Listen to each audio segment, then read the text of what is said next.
Hey guys, Stephanie with AmericanMuscle.com here with an overview of the Exedy Mach 350 Stage 1 clutch, rated at 430 foot-pounds of torque for the 2005 to 2010 GT Mustang.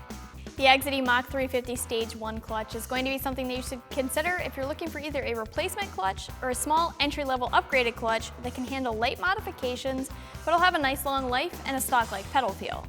The Stage 1 clutch is your first upgrade over stock, and it comes at a very affordable price, especially considering that it comes with a hydraulic throwout bearing that costs $150 on its own.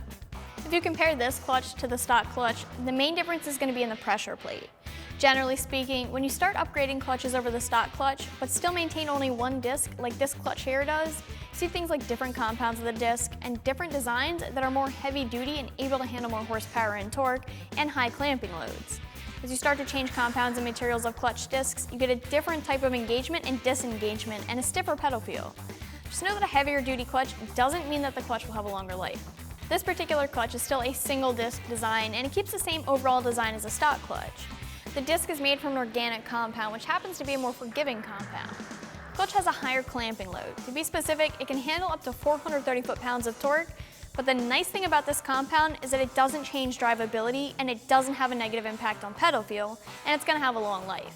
The pedal feel has to do with the material of the clutch disc, and with this clutch being made from an organic compound, it means that the clutch is going to have a smooth engagement with very little pedal effort. It's going to have a firm pedal feel, but not a stiff or rigid pedal. The pedal feel, paired with the performance of the clutch, means that this is going to be a good clutch for cars that are daily drivers and that spend a lot of time on the street. This clutch is designed specifically for the TR3650 Trans, which is a 10-spline transmission. If you need a 26-spline, Exedy does make this same clutch with a 26-spline, so you can check that out if it's applicable.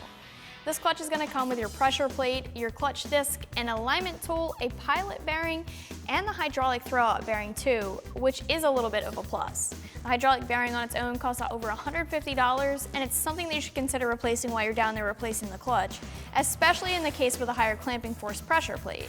If your stock bearing has a lot of miles on it, then it's going to be a really good idea to replace that when you're replacing your clutch. And speaking of that, you will need to figure out what you plan on doing with your flywheel. You can always resurface your current flywheel, but I'd recommend purchasing a new Exedy flywheel because you know it'll mate with the new clutch perfectly and allow for your clutch to function to the best of its ability. When it comes to price, you can expect to spend a touch south of the $350 mark for this clutch.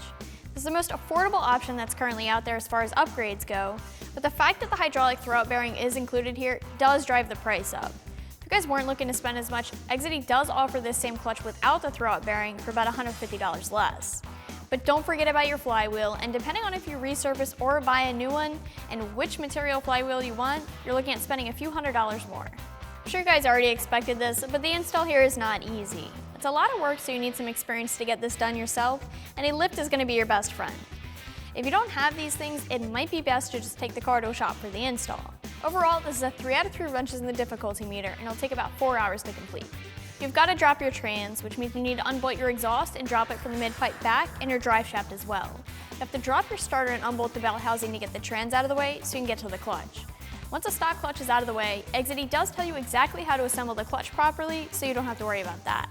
After that, you're looking at needing to bleed the clutch line, which can take a little bit of time, but it isn't difficult.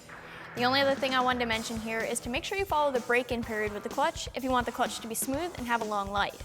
Exedy recommends a break-in period of 750 city driving miles. Wrapping things up here with the Exedy Mach 350 Stage 1 clutch, this is a street application clutch that's capable of holding up to 430 foot-pounds of torque at the flywheel and will still maintain a very light pedal feel thanks to the organic compound of the clutch disc.